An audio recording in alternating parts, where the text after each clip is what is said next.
Hello friends, welcome to Magnotech YouTube channel. Friends, theory of machine के जो objectives है हमने टोटल 100 ऑब्जेक्टिव्स कंप्लीट कर दिए हैं और 4 पार्ट हमने कंप्लीट किए हैं। तो ये 5वां पार्ट है और स्टार्ट करते हैं 101 से।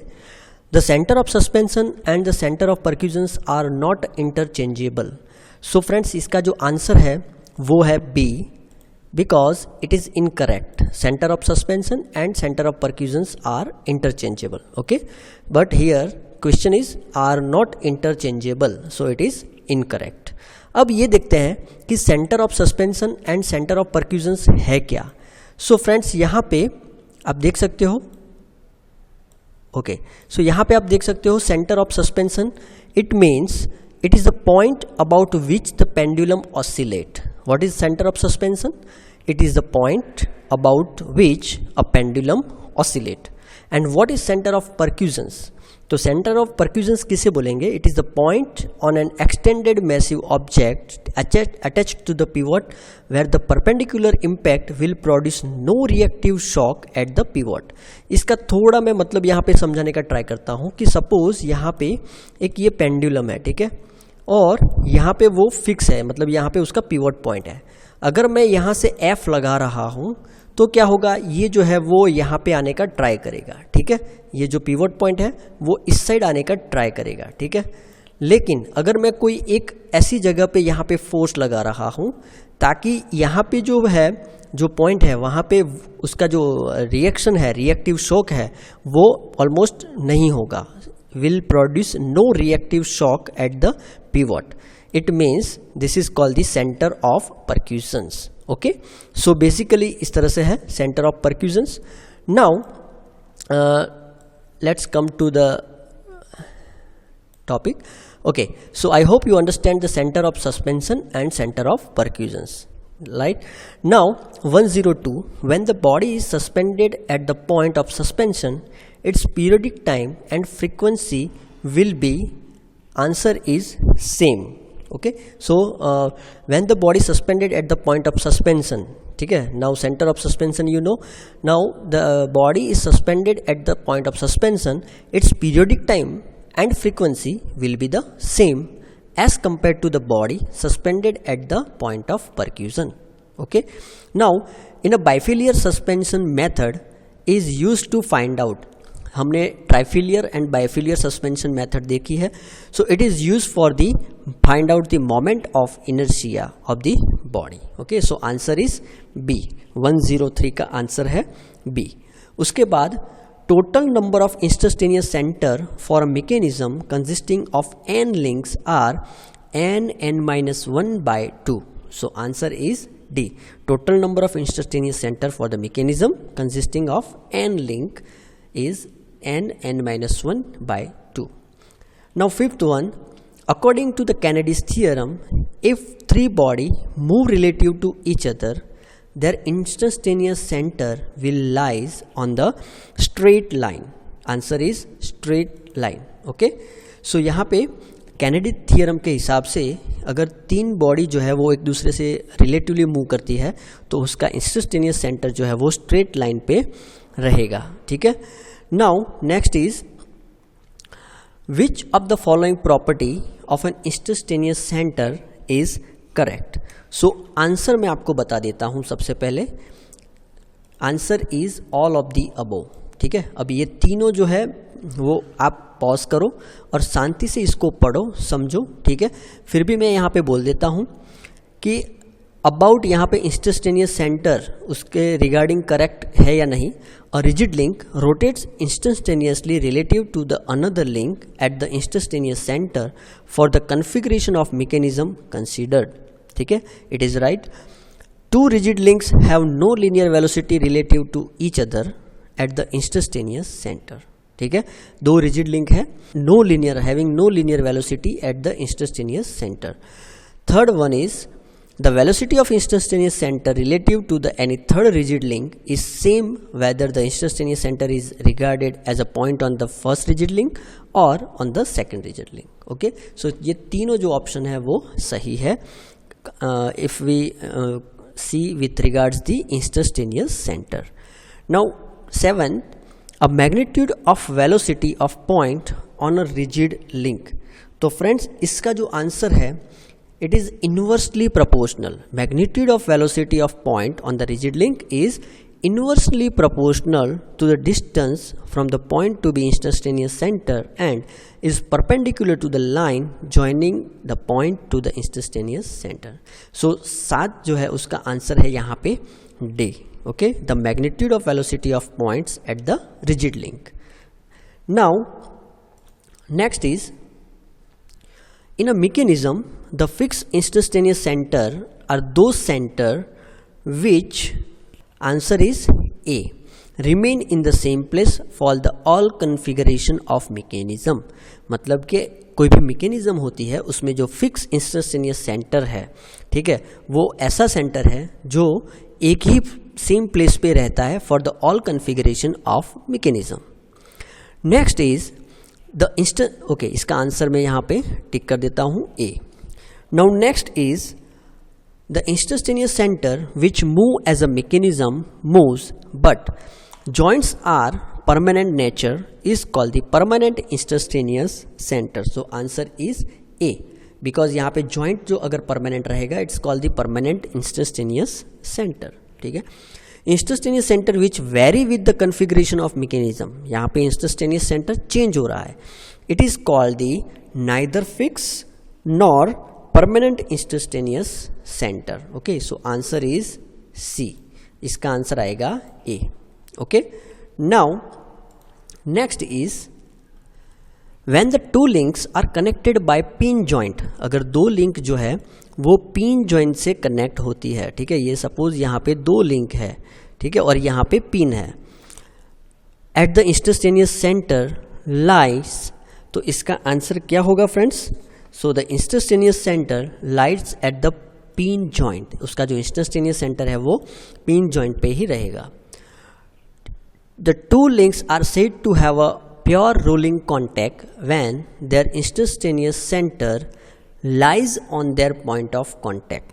ठीक है, वो प्योर रोलिंग तभी होगा जब उसका इंस्टेंटेनियस सेंटर जो है वो lies on their point of contact. ठीक है, now 13, when a slider move on a fixed link having blank their instantaneous center lies the infinity. मतलब कि यहाँ पे अगर स्लाइड जो है वो स्ट्रेट सरफेस पे यहाँ पे स्लाइड करता है then its instantaneous centre lies at the infinity. उसके बाद when the slider move on the fix link having curve surface, आप यहाँ पे देख सकते हो यहाँ पे कर्व सरफेस है और यहाँ पे स्ट्रेट सरफेस है. तो अगर कर्व सरफेस होगा then its instantaneous centre lies on, answer is B, at the centre of curvature. Okay, so यहाँ पे अगर स्ट्रेट लाइन में है तो instantaneous centre lies at the infinity, and अगर कर्व सरफेस में है then it's at the centre of curvature. Okay, now similar question, the slider moving on the fixed link having the constant radius of curvature will have the instantaneous center at the center of circle. Yes, it is there. Answer is agree. Okay, so यहाँ पे अगर circle है तो उसका instantaneous centre उसके centre में ही रहेगा. Okay, now next is 16. The instantaneous center of rigid thin disk rolling on the plane rigid surface is located at, तो यहाँ पे 16 का जो आंसर है वो है B, the point of contact. Okay, तो हमने ये सेम क्वेश्चन यहाँ पे भी देखा था कि lies on the point of contact. Okay, यहाँ पे भी हमने देखा था lies on the point of contact, pure rolling action हो रहा है यहाँ पे. सो यहाँ पे वही सेम दिया है लेकिन थोड़ा ट्विस्ट किया है. ठीक है, कि यहाँ पे रिजिड थिन डिस्क है rolling on the plane rigid surface and is located at the point of contact. Now, the relative velocity of B with respect to A in a rigid link AB. तो यहाँ पे अगर कोई rigid link AB है, suppose यहाँ पे A है और यहाँ पे B है, तो उसकी जो relative velocity है वो क्या होगी? perpendicular to AB. यानी कि आपने यहाँ पे velocity diagram किया होगा, एक्सेलरेशन डायग्राम किया होगा, तो यहाँ पे अगर A है यहाँ पे B है तो इसकी जो रिलेटिव वेलोसिटी है वो परपेंडिकुलर टू दिस लिंक जाएगी. ओके, नाउ तो इसका आंसर आएगा B. Okay, now 18, the magnitude of linear velocity of point B on link A B relative to point A. तो इसका जो आंसर है, हम क्या करते थे, वेलोसिटी अगर हमें फाइंड करनी है then angular motion, angular speed, okay, angular velocity of that link and particular dimension of that link. AB is the dimension of that link. So here answer is the magnitude of linear velocity of point B on the link AB relative to point A is omega into AB. So 18 का जो answer है वो है A. Now 19, the direction of linear velocity of any point on the link with respect to another point on the same link. So answer is perpendicular to the link joining the point. Okay, again repeat करता हूँ, the direction of linear velocity of any point. Okay, the direction of linear velocity of any point on the link with respect to another point on the same link is perpendicular to the link joining the points. Okay, so answer is B. Now next यहाँ पे 20, two link OA and OB are connected on the pin joint at O. Suppose यहाँ पे मैं suppose इसको ही consider करता हूँ, तो suppose यहाँ पे O है, ठीक है, A है और यहाँ पे ये समझ लो कि B है, ठीक है। तो अगर ये दोनों लिंक अगर सेम डायरेक्शन में रोटेट हो रही है और अगर अपोजिट डायरेक्शन में रोटेट हो रही है, ठीक है, तो समझ लो कि अगर ये अपोजिट डायरेक्शन में रोटेट हो रही है, ये लिंक इस साइड रोटेट हो रही है और ये लिंक इस साइड रोटेट हो रही है, तो क्या होगा, then the rubbing velocity at pin joint O is, तो रबिंग वेलोसिटी जो है वो क्या हो जाएगी, प्लस हो जाएगी omega 1 plus omega 2 into R, ठीक है, ओमेगा 1 इसका, ओमेगा 2 इसका, और वो दोनों का समीशन हो जाएगा for the rubbing velocity at the point P। Okay, now अगर दोनों सेम डायरेक्शन में, अगर दोनों क्लॉकवाइज या तो दोनों एंटी क्लॉकवाइज में यहाँ पे घूमती है, तो उसका जो आंसर होगा वो होगा omega 1 minus omega 2 into R. Okay, so question यहाँ पे मैं देख लेता हूँ, इन अबव ए क्वेश्चन, यानी कि सेम यही question, if the link OA and OB turns in clockwise direction then the rubbing velocity of pin joint O is omega 1 minus omega 2 into R.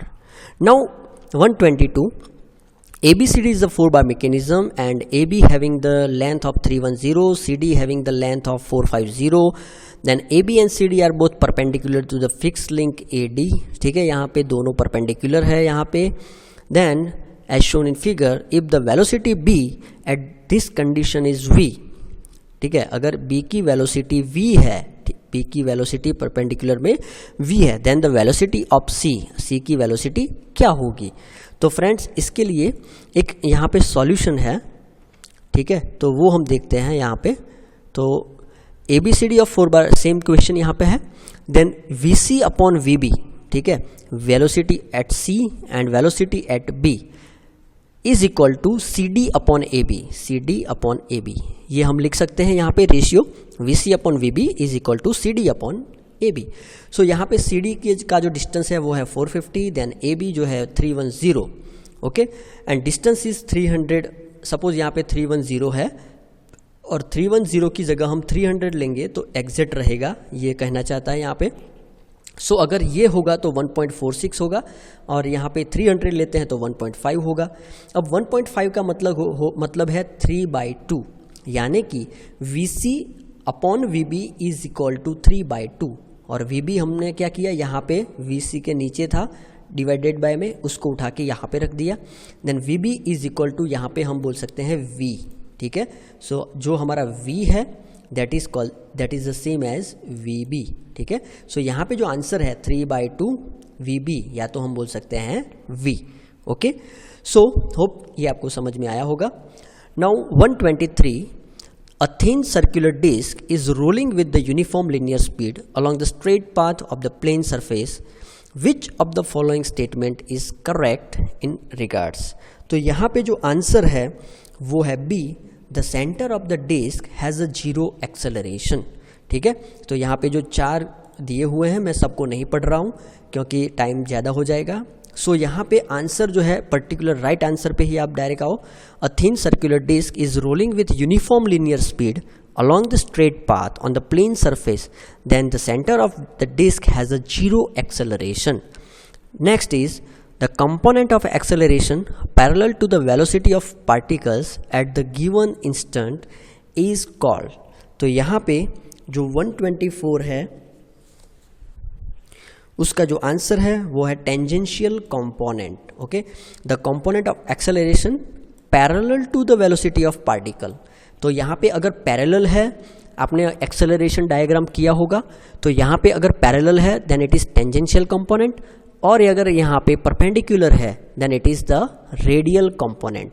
ये दोनों क्वेश्चन सेम है, लेकिन यहाँ पे parallel to the velocity of particle and perpendicular to the velocity of particle. So perpendicular के लिए answer रहेगा radial component and parallel के लिए जो है टेंजेंशियल कंपोनेंट। आपने एक्सेलरेशन डायग्राम किया होगा, वेलोसिटी डायग्राम किया होगा, ठीक है। ओके, सो आज के लिए इतना ही। अगर आपको ये वीडियो अच्छा लगा तो लाइक कीजिए, शेयर कीजिए एंड सब्सक्राइब करना मत भूलिए। Thank you. जय हिंद, जय भारत।